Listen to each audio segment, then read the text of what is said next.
الاستنزاف العاطفي. كيفاش تحمي طاقتك النفسية في 4 الخطوات.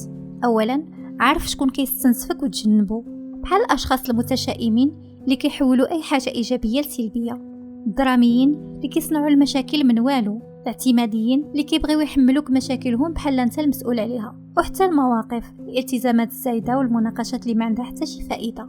ثانيا، تعلم ترفض بلا ما تجرح. حسيتي بشي حد باغي يفرغ عليك طاقته السلبية، قل له انا ما مساليش دابا، من بعد ونهضروا. طلب منك حاجة فوق طاقتك، قل له اسمح لي هادشي ما مناسبنيش. ثالثا، بني حواجز تحميك. مني يهضر معاك شي حد بطريقة سلبية، عاود صياغة هضرته بطريقة إيجابية.